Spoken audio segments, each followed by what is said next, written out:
Hola, en el vídeo de hoy vamos a ver el descubrimiento de la estructura del ADN. El descubrimiento del ADN ha sido un hito histórico de los más importantes que la humanidad ha vivido. Pero, ¿cómo se descubrió el ADN? El ADN fue aislado por primera vez en 1869 por el biólogo suizo Johann Friedrich Michel. Mientras estudiaba la composición química de los glóbulos blancos, observó que dentro de las células había una sustancia aislada rica en fosfatos, sin azufre y resistente a las proteasas, algo que no se correspondía a la estructura típica de los lípidos o las proteínas. Michel bautizó esa nueva molécula como nucleína, ya que se encontraba en el núcleo de todas las células estudiadas. Durante la década de 1920, el bioquímico ruso-estadounidense Phoebe Sleven determinó la existencia del ARN, otro ácido nucleico necesario para la transmisión de información genética. Sleven también detectó la presencia de grupo fosfato y de un tipo de azúcar llamado ribosa, dos componentes imprescindibles en la formación del ADN. Más tarde, el bioquímico descubrió que el grupo fosfato, el azúcar y las bases nitrogenadas se unían para formar nucleótidos.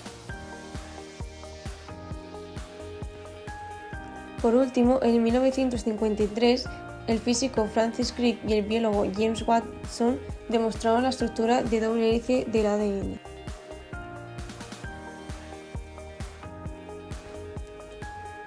En lugar de realizar nuevos experimentos en el laboratorio, Watson y Crick principalmente recolectaron y analizaron fragmentos de información existente y los juntaron de formas novedosas y reveladoras. Una de las piezas clave de información relacionada con la estructura del ADN la proporcionó el bioquímico austriaco Erwin Chargaff. Chargaff analizó el ADN de diferentes especies y determinó su composición de bases adenina, timina, citosina y guanina. Con ello, elaboró las reglas de Chargaff. En primer lugar, la adenina, timina, citosina y guanina no se encontraban en cantidades iguales, como algunos modelos de la época hubieran predicho. En segundo lugar, la cantidad de bases variaba entre especies, pero no entre individuos de la misma especie. Y por último, la cantidad de adenina siempre era igual a la cantidad de timina y la cantidad de citosina siempre era igual a la cantidad de guanina. Algunas de sus pistas más importantes sobre la estructura del ADN fueron producto del trabajo de Rosalind Franklin. Franklin era experta en una poderosa técnica para la determinación de la estructura de moléculas, conocida como cristalografía de rayos X. Cuando la forma cristalizada de una molécula como el ADN se expone a rayos X, los átomos en el cristal desvían algunos de los rayos y forman un patrón de difracción que da pistas sobre la estructura de la molécula. La cristalografía de Franklin dio a Watson y Crick importantes pistas sobre la estructura del ADN. Algunas de estas provenían de la famosa imagen 51, una imagen de difracción de rayos X del ADN sorprendente y extraordinariamente clara que produjeron Franklin y su estudiante de posgrado.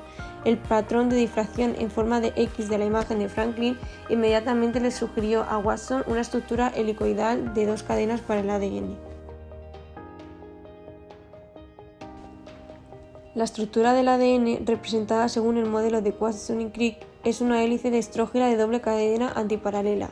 El esqueleto de azúcar fosfato de las cadenas de ADN constituye la parte exterior de la hélice, mientras que las bases nitrogenadas se encuentran en el interior y forman pares unidos por puentes de hidrógeno que mantienen juntas a las cadenas del ADN. En el modelo de Watson y Crick, las dos cadenas de ADN giran una alrededor de la otra para formar una hélice de estrógena. Todas las hélices tienen direccionalidad, que es una propiedad que describe cómo se orientan los surcos en el espacio. La torsión de la doble hélice del ADN y la geometría de las bases crean un hueco más amplio llamado surco mayor y un hueco más estrecho llamado surco menor que corren a lo largo de la molécula. Estos surcos son importantes sitios de unión para las proteínas que mantienen el ADN y regulan la actividad de los genes. Pero, ¿cuál ha sido el impacto y la importancia del descubrimiento de la estructura del ADN?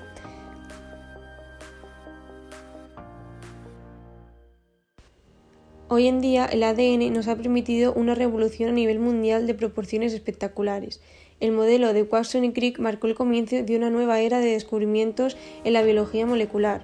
El modelo y los descubrimientos que permitió formar los cimientos de una gran parte de la investigación de vanguardia actual de biología y biomedicina. Gracias a este modelo podemos descubrir autores de crímenes gracias a la localización de huesos e incluso la identificación de cadáveres en catástrofes, aunque sus cuerpos hayan quedado en muy mal estado. En las últimas décadas se han realizado muchos progresos en el conocimiento del material genético y su manipulación mediante la tecnología del ADN recombinante. Esta tecnología ha jugado un papel decisivo en el avance de algunas disciplinas de las ciencias biológicas, médicas, farmacéuticas y alimentarias.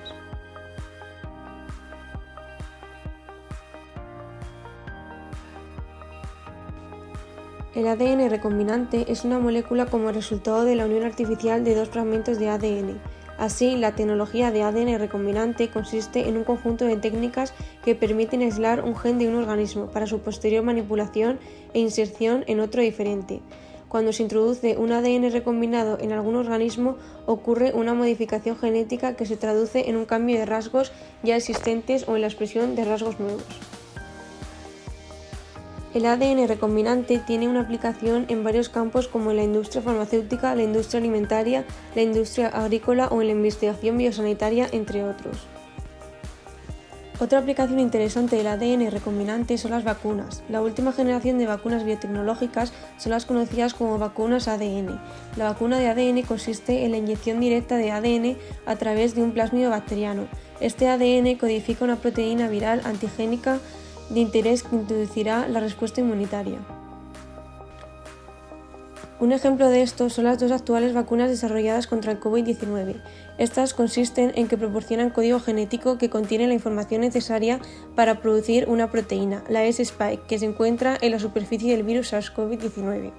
Esta proteína no es infecciosa por sí misma, pero es una herramienta que usa el virus para entrar en la célula y que por lo tanto es una herramienta que el sistema inmunitario del cuerpo puede utilizar para detectar al virus. Cuando el ARN mensajero entra en el cuerpo y codifica la proteína S del virus, da la oportunidad de desarrollar una respuesta inmunitaria frente a esta proteína. De esta manera, si el virus entra en el cuerpo, el sistema inmunitario reconoce la proteína S y reacciona ante el virus antes de que enfermes.